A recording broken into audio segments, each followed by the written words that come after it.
They told me the flight was overbooked, forcing me to stay behind while 9 family members flew to Hawaii. I was heartbroken but understanding until the photo arrived. They were partying in the luxury villa I paid for. I didn't scream. I just called the bank and reported every single charge as fraud. Before we continue today's story, we have an urgent announcement to make. Due to technical issues, we are pivoting towards another channel. Please subscribe to our new channel, Kin and Karma. You can find the link in the video description, the pinned comment, and the collaboration tag on this video. Make sure to switch over now so you don't miss out. Thank you for your support. Now back to the story. The suitcase was waiting by the front door. It wasn't just any suitcase. It was the vintage, leather oversized rolling bag I had bought specifically for this trip, a treated hide that smelled of excitement and long overdue relaxation. Inside, perfectly folded in packing cubes, was a carefully curated wardrobe for 10 days of Hawaiian paradise. I had the floral maxi dresses, the wide-brimmed sun hat that I'd felt a bit silly buying but knew would look perfect on the beach, and the stack of paperback novels I had been saving for months, anticipating the feeling of the trade winds on my face while I read them. I checked my watch. 5:45 a.m. The Uber was scheduled to arrive in 15 minutes to take me to the airport to meet everyone else. My phone buzzed in my hand. I smiled, assuming it was my brother, Leo, probably texting to make sure I remembered the printed itineraries I had laminated for the group. That was my role in the family. The organizer, the payer, the one who made sure the logistics were seamless. I was a senior logistics coordinator for a major shipping firm. Moving goods and people around the world was literally my profession. But the name on the screen wasn't Leo. It was Aunt Patris. "Hey, Auntie." I answered, my voice raspy with morning sleep but cheerful. "I'm just grabbing coffee. I'll see you at Terminal 4 in." "Sophie, stop," Patris's voice cut through the line. It wasn't frantic, which was strange. It was flat, resigned. "Don't get in the Uber." My stomach did that terrible, sudden flip, the kind you feel when you miss a step on a staircase in the dark. What? Why? Is everyone okay? Did something happen to Mom? "Everyone is fine," Patris said, though I could hear the background noise of the terminal behind her, the distinctive hum of announcements and rolling luggage. "It's the tickets, Sophie. We're at the check-in counter now. There's been a massive mix-up." I gripped the edge of my kitchen counter. "What kind of mix-up? I have the confirmations right here. I booked the group rate myself 6 months ago." I know," she sighed, a sound that implied she was dealing with a great burden. "But the agent here is saying the flight is overbooked, completely full. They're bumping passengers." We tried to argue, Leo tried to yell, but they're saying there's literally 1 seat fewer than we have people. "Okay," I said, my mind immediately shifting into problem-solving mode. "Okay, don't panic. Who got bumped? Was it the kids? I can get on the phone with the Platinum desk right now." "It's you, Sophie," Patris said. The silence in my kitchen was deafening. The hum of the refrigerator seemed to stop. "Me." "Yeah, they said since you were the primary cardholder on the booking but the last to check in online, you got flagged. I don't know, honey, it's all technical mumbo-jumbo, but the plane is full. There are no other flights out until Tuesday." Today was Friday. The trip was only 7 days long. If I flew out Tuesday, I'd miss almost the entire vacation. I can come down there," I stammered, looking at my beautiful leather bag. "I can talk to the gate agent. Usually, if you offer cash, someone will volunteer to give up their seat. I have status with this airline, Auntie. Let me come talk to them." "No," Patris snapped almost too quickly. Then her voice softened, dripping with a sugary, patronizing tone I knew too well. "Look, honey, the gate is closing in 20 minutes. We have to go through security. If you come down here, it'll just be a scene. Leo is already a wreck about it. Don't make it harder on him. Just stay home. Maybe it's a sign you need to rest. You've been working so hard." "But it's my trip," I whispered. "I paid for the villa." "And we are so grateful," she rushed on. "We'll take tons of pictures. We'll FaceTime you. Look, they're calling our zone. I have to go. I am so sorry, Sophie. Love you." The line went dead. I stood there for a long time, the phone still pressed to my ear, listening to the silence. My Uber notification popped up. Your driver, Ahmed, is arriving in 2 minutes. I canceled the ride. I sat down on my suitcase, the leather creaking under my weight, and I stared at the front door. I didn't cry immediately. I was in a state of shock, a physical numbness that started in my fingertips and worked its way up to my chest. It wasn't just that I was missing the vacation. It was the feeling that I had been discarded. I was the architect of this joy, yet I was the only one excluded from it. As the sun began to rise, casting long, lonely shadows across my living room floor, a single thought pierced through the heartbreak, sharp and cold as ice. The betrayal wasn't the airline's mistake. It was the ease with which they left me behind. The first day was a blur of gray misery. I didn't unpack. I couldn't bring myself to put the floral dresses back into the closet. That would be admitting that the dream was truly dead. Instead, I left the suitcase by the door, like a monument to my own gullibility. I spent the morning wandering around my empty house. I had taken the week off work, obviously, so I had nothing to distract me. The silence was oppressive. Every time I looked at the clock, I calculated where they were. 8:00 a.m., they are in the air now. 11:00 a.m., probably serving the meal service. I pre-ordered the vegan option for Julia because she's been trying that new diet. 2:00 p.m., approaching the islands. The view out the window must be incredible. I tried to be rational. Airlines overbook flights all the time. It's a known industry practice. Statistically, it happens, but the logistics coordinator in me couldn't shut off. My brain kept snagging on small, jagged details that didn't fit the smooth surface of Petrus's story. Why was I the one bumped? I was the primary booking agent. Usually, the airline bumps the people with the lowest fare class or no status. I was gold tier. And why did Petrus insist I not come to the airport? If I had been there, I could have leveraged my status to bump a stranger or at least negotiated a massive compensation voucher. Her refusal to let me try felt protective. But who was she protecting? Around 3:00 p.m. my phone chimed. It was a text from Leo. Leo, hey Soph, just landed. It's beautiful here. We are all so bummed you aren't here. Honestly, it doesn't feel right without you. Petrus is trying to cheer everyone up, but we miss you. So sorry this happened. I stared at the screen. Bummed, doesn't feel right. I typed back, I'm glad you made it safely. Did you guys get the rental vans okay? The confirmation number is in the binder I gave Mom. Leo, yeah, smooth sailing. Julia says hi. She feels terrible. I didn't reply to that. Julia, my sister-in-law, had been the one pushing for Hawaii over Mexico. She had sent me links to the specific villa we booked, the Grand Kapalua, costing $1,200 a night. I had swallowed hard at the price but agreed because I wanted this reunion to be perfect. I wanted to spoil my family. I was the single one, the career woman with no kids, and I had always felt a subtle pressure to be the provider of luxuries. I put the phone down and walked to my home office. I needed to do something to stop the pity party. I decided to log into my credit card portal. I wanted to see if the airline had processed a partial refund for my ticket yet. If they had denied me boarding involuntarily, legally, they owed me 400% of the one-way fare. I wanted to see that credit. It would be a small consolation prize. I logged in. My eyes scanned the recent transactions.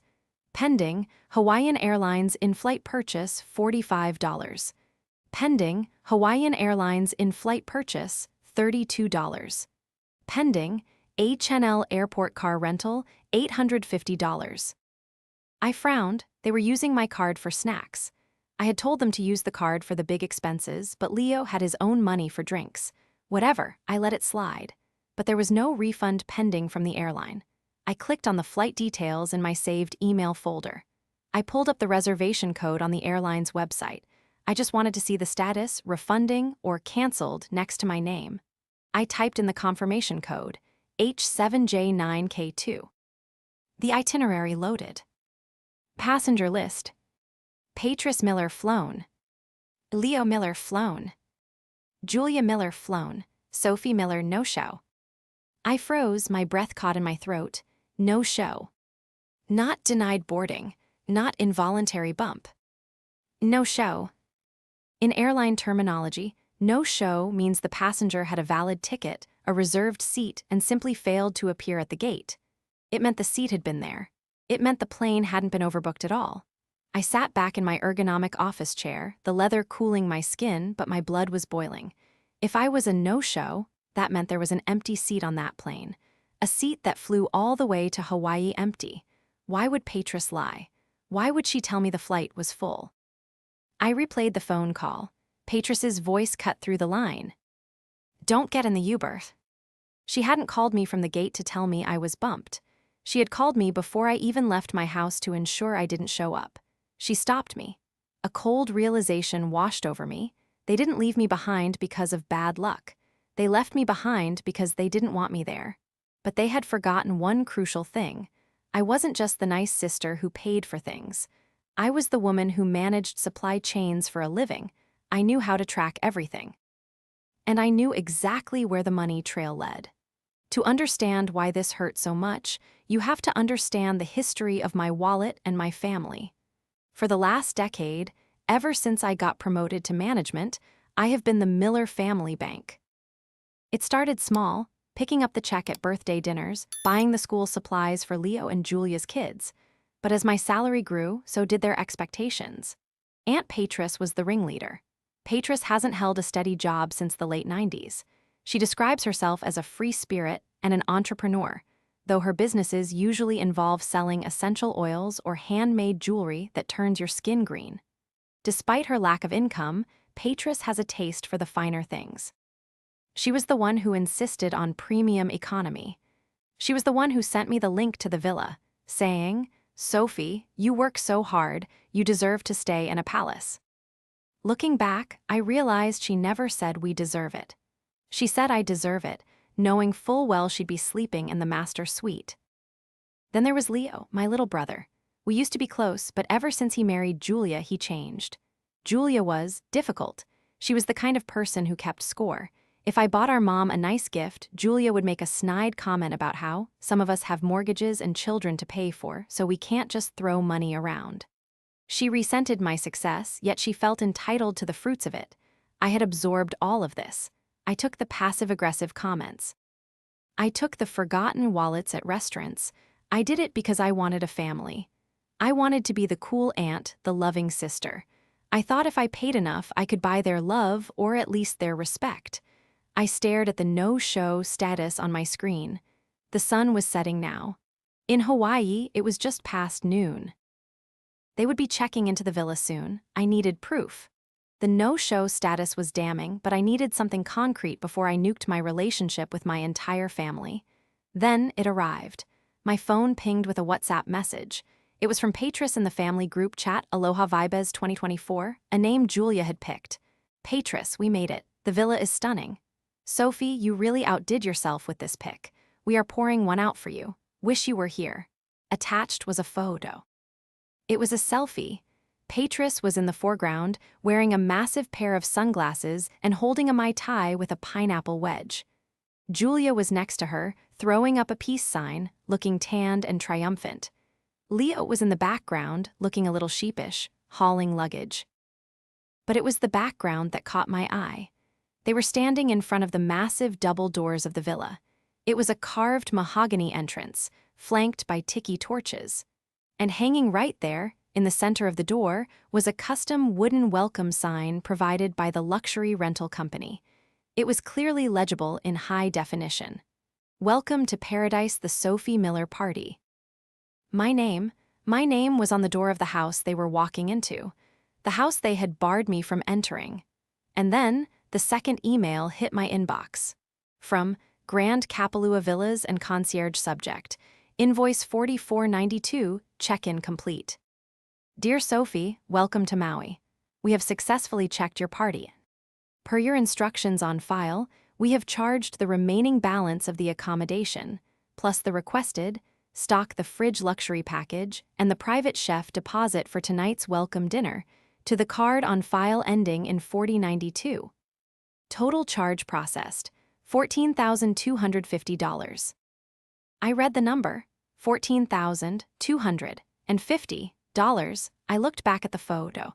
I zoomed in on Petrus's sunglasses. I could see the reflection of the ocean. I zoomed in on Julia's smirk. They weren't sad I wasn't there. They were relieved. They had successfully executed a coup. They had realized that my presence was the only damper on their vacation. I was the one who would want to go hiking instead of sitting by the pool drinking $20 cocktails. I was the one who would check the receipts.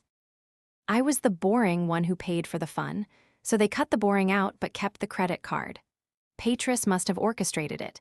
She probably told them, Sophie is so stressed, she needs a staycation. Let's just tell her the flight is full. She'll be fine. She has plenty of money. And Leo, spineless Leo, had gone along with it. They were currently walking into a 5-star villa, eating food I paid for, drinking liquor I bought, laughing about how easy it was to trick me. I felt a tear finally roll down my cheek. It was hot and angry. Okay, I said aloud to the empty room. My voice didn't shake. You want to be the Sophie Miller party. I opened my banking app. I found the customer service number for the fraud department. Let's see how much you enjoy the party when the host cancels. The customer service rep, a man named Jard with a calm, practiced voice, asked me to verify my identity.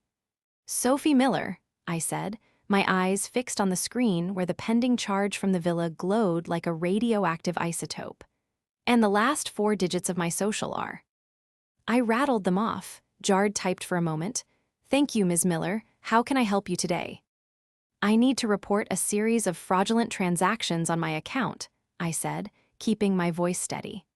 Specifically, a charge of $14,250 from a rental property called Grand Kapalua Villas.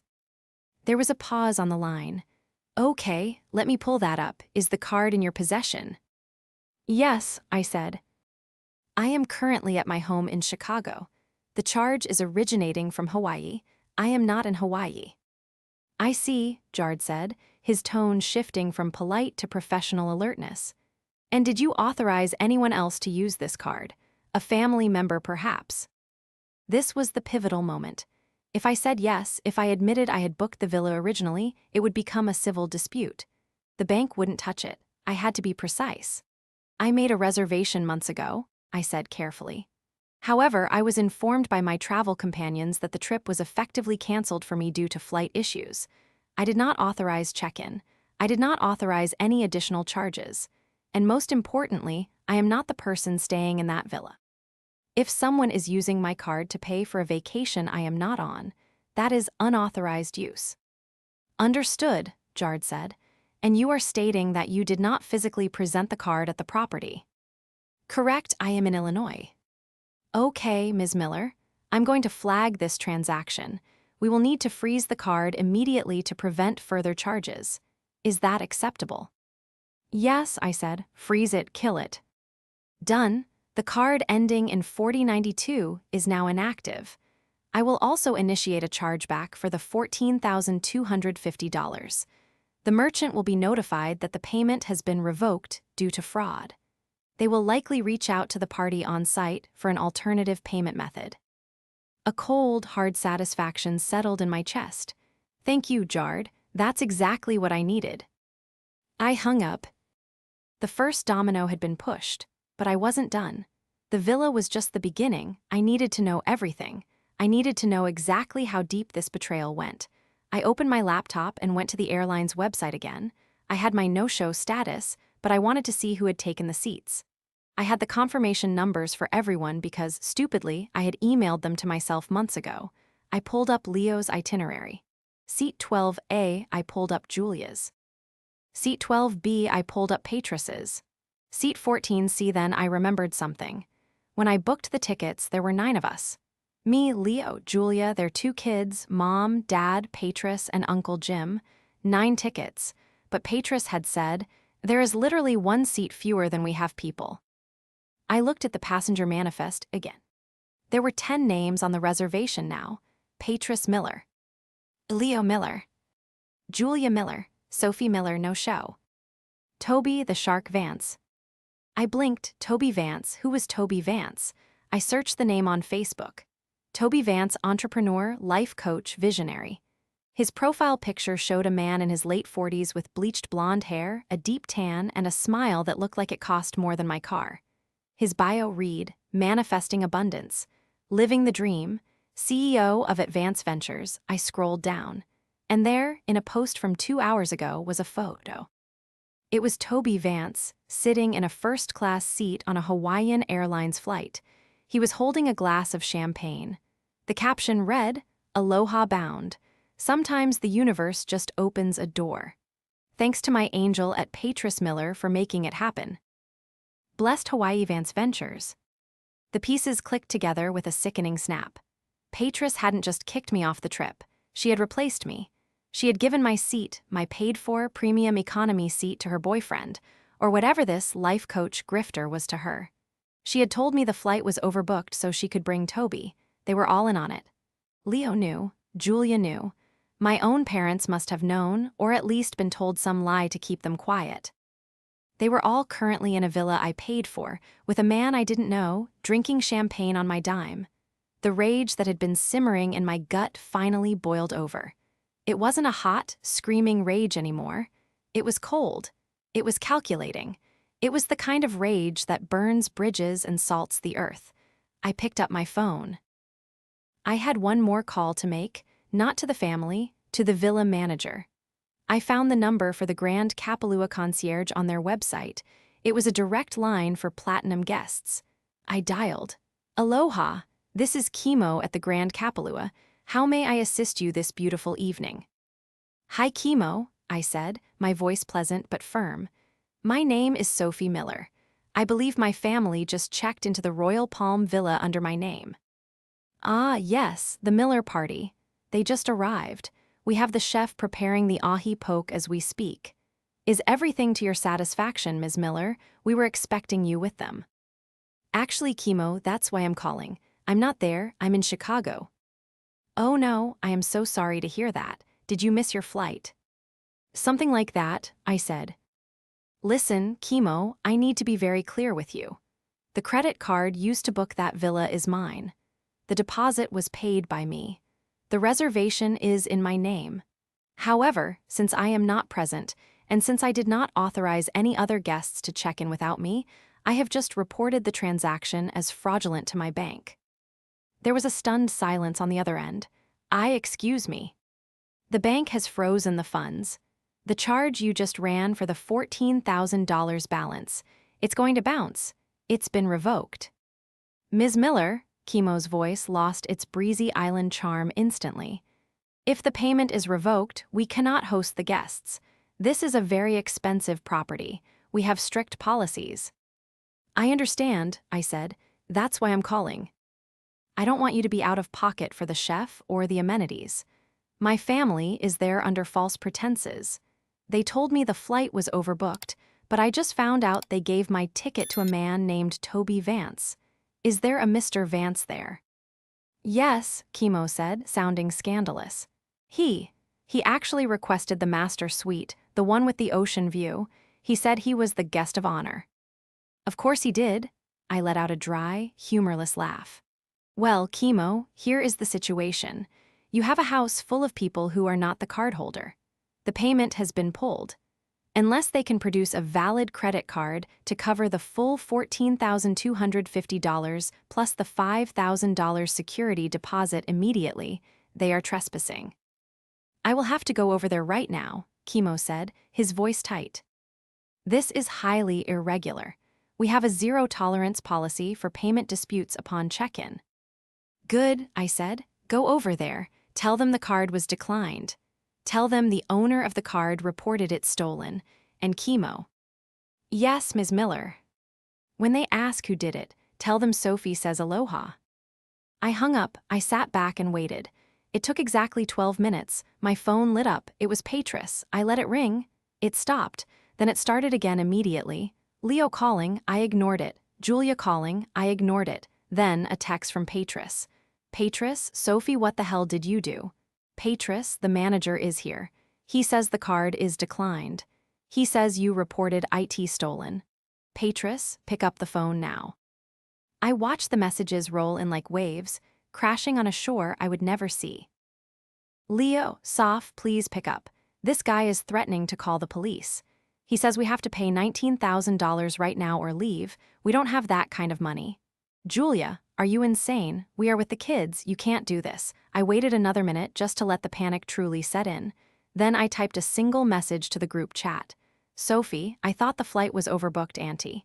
The typing bubbles appeared instantly from 3 different people. Patris, it was a mess. We didn't want to worry you. Sophie, so who is Toby Vance? The typing bubbles vanished. Silence. Complete terrified silence. Sophie, I see he's enjoying my seat, and my villa, and my champagne. I hope he has $19,000 to cover his stay, because I sure as hell aren't paying for it. The silence lasted for about 3 minutes, which I assume was the time it took for them to frantically whisper amongst themselves while Chemo stood there with a card reader tapping his foot. Then my phone rang again. It was my mother. I hesitated. Mom was sweet, but she was passive. She hated conflict. She likely had no idea about the mechanics of what Patris had pulled, only that I couldn't make it. I answered, "Hi, Mom." "Sophie?" Her voice was trembling. "Sophie, honey, what is going on? There is a man here shouting about police. Patris is crying. She says you canceled the vacation because you were jealous."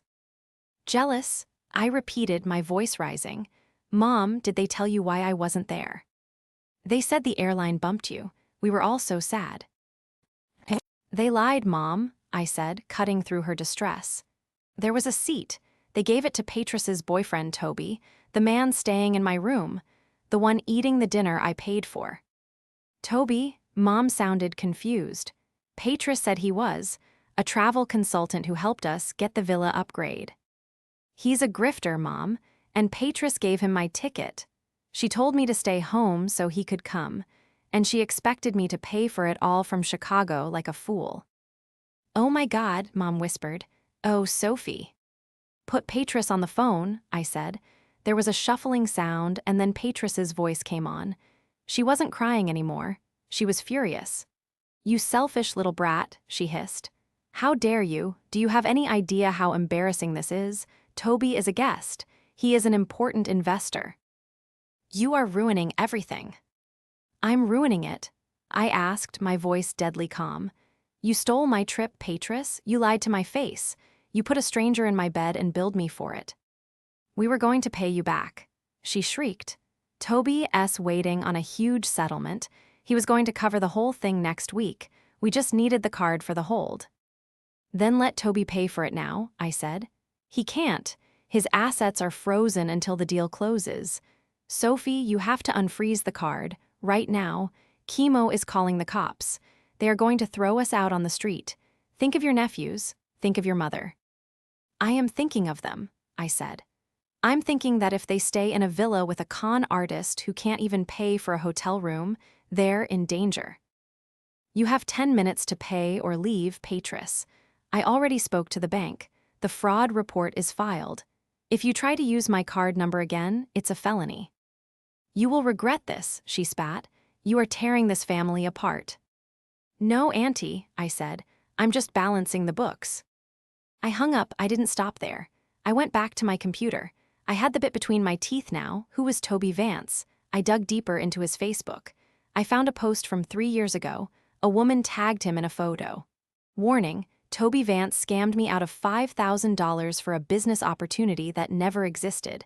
I found another one. A rip-off report from 2019. Vance Ventures is a pyramid scheme. I took screenshots, all of them. Then I went to the family group chat. Sophie, Image 1, Scam Warning Sophie. Image 2, Rip-off Report Sophie. Image 3, Assets Frozen, excuse usually means broke. Sophie, just so you all know who you're vacationing with. Patris's investor is a known scammer. He didn't have the money to pay you back, Patris. He was never going to pay me back. You were going to leave me with a $15,000 bill and a fake IOU. I watched the read receipts pop up.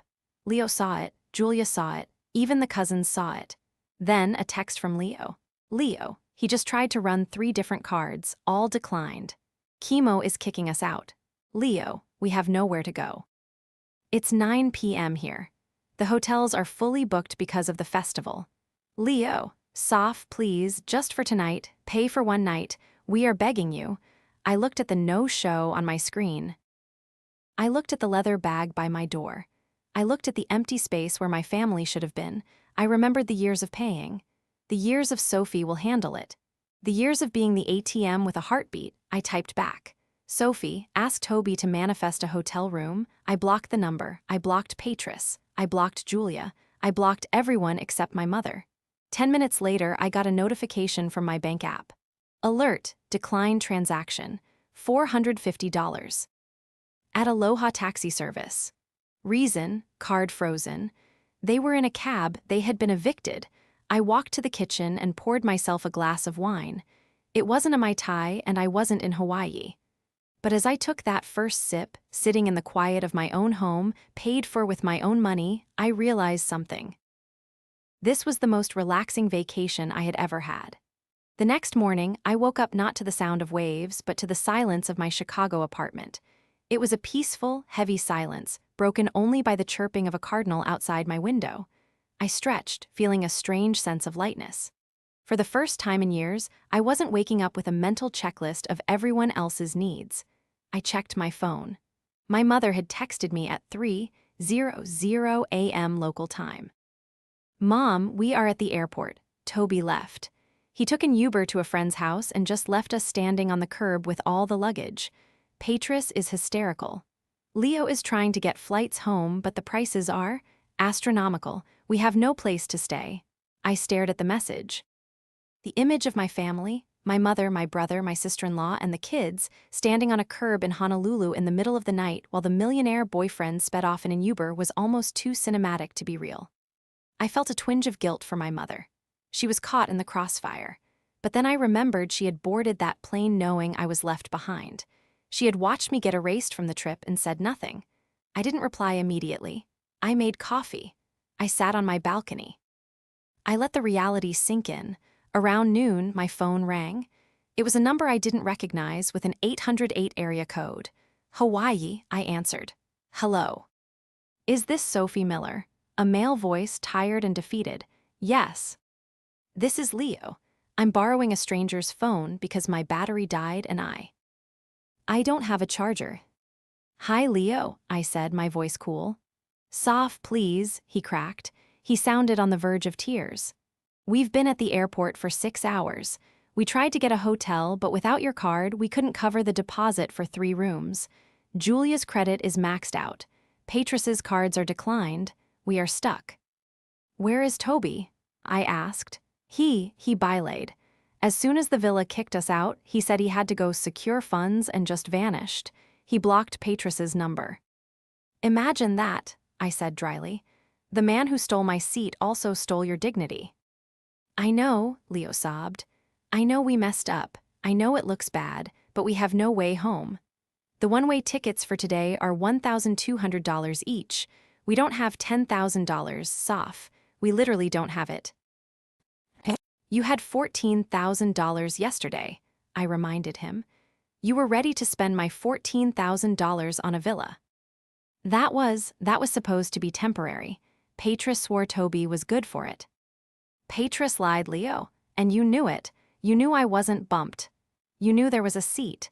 You chose a con artist over your sister because you thought you'd get a free vacation. I'm sorry, he wailed. I am so sorry. Please can you buy the tickets? We will pay you back, I swear. I will sign a contract. Anything, just get Mom home. I looked out at the city skyline. I thought about the years of Sophie will handle it. I thought about the no-show on my screen. No, I said. The silence on the other end was absolute. What? Leo whispered. No, I am not buying your tickets. I am not rescuing you. You are a grown man, Leo. You have a wife, you have a mother, you figure it out. Call your bank. Call a friend. Sell the luggage, I don't care. But Mom. I will buy one ticket, I said.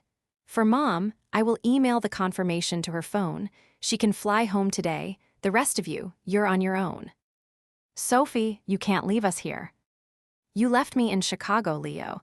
You left me with a suitcase by the door and a lie. At least you're in Hawaii. Enjoy the beach. I hung up. I bought my mother a first-class ticket home. It cost me $1,800. I didn't care. It was the last money I would ever spend on this family trip. The fallout was spectacular. Leo and Julia ended up maxing out 3 emergency credit cards and borrowing money from Julia's parents to get home 2 days later. They flew standby, with 3 layovers, in middle seats near the back of the plane. Patris had to stay in a hostel for 4 days until her social security check cleared so she could afford a ticket. She slept in a bunk bed in a room with 6 backpackers. The Grand Kapalua Villa was a distant memory. When they finally trickled back into Chicago, the family dynamic had shifted permanently. The silence from my end was deafening. I didn't call to ask how the trip was. I didn't offer to pick them up from the airport. 2 weeks later, I received a notification from the bank. The fraud investigation was closed. The $14,250 charge was permanently reversed. The villa had tried to fight it, claiming the guests were authorized family. But because I had the no-show documentation from the airline proving I wasn't even in the state, the bank sided with me. The villa likely went after Patris for the money, but good luck getting blood from a stone. I also filed a report with the airline about the ticket switch. It turned out Patris had used my frequent flyer miles to upgrade Toby's stolen seat. The airline, horrified by the fraud, refunded my miles and banned Patris from their loyalty program for unauthorized account access. The real climax came at Thanksgiving, 2 months later. I hadn't spoken to Patris since the selfish brat phone call, but Mom begged me to come to dinner. "Just for an hour," she pleaded. "Everyone is sorry." I agreed, but I brought a guest. My lawyer, well, not really, but I brought a folder. I walked into my parents' house. The air was thick with tension. Leo wouldn't look at me. Julia was aggressively chopping carrots. Patris was sitting on the couch, looking smaller and older, nursing a glass of cheap wine. "Hi, everyone," I said, placing the folder on the coffee table. "Sophie," Patris said, her voice trembling with a mix of fear and defiance. We missed you." "Did you?" I asked, "or did you miss the credit card?" I opened the folder. Inside were the bank statements, the chat logs, the screenshots of Toby Vance's scam warnings, and the final invoice from the villa. "I'm just here to clear the air," I said, "since there seems to be some confusion about what happened." I looked at Leo. "You knew I wasn't bumped. You let Mom believe I was." I looked at Patris. "You stole my seat for a con artist who left you stranded." I looked at Mom, "And you watched it happen." "We are family," Mom whispered, tears in her eyes. "Yes," I said, "and that is the only reason I didn't press charges for identity theft against Patris. But that brings me to this." I pulled out a document. It wasn't a lawsuit. It was a notarized letter. "This is a formal notice," I said. "I am removing myself as the guarantor on Mom's car lease. I am removing myself as the emergency contact for the kids' school tuition, which I have been paying. And I am closing the joint account I had with you, Mom, for emergencies, because apparently funding Patris's love life counts as an emergency." "Sophie, you can't," Julia gasped. "We rely on that tuition help." "Then maybe you should have thought about that before you drank champagne in a villa I paid for while I sat at home," I said. I stood up. "I didn't stay for turkey. I didn't stay for pie." "I love you all," I said, looking at their stunned faces. "But the Bank of Sophie is closed. Permanently. Happy Thanksgiving." I walked out the door. It's been 6 months. I haven't spoken to Patris. Leo sends me awkward texts on holidays, which I reply to politely but briefly. Mom and I are rebuilding slowly, but the dynamic has changed. She knows now that I am not a resource, I am a person. And the money I saved, the $14,000 I got back, I booked a trip. Solo to the Maldives, first class, overwater bungalow. No family, no drama, just me and the ocean. And when the waiter asks if I want another drink, I say yes. Because this time I know exactly who is paying for it.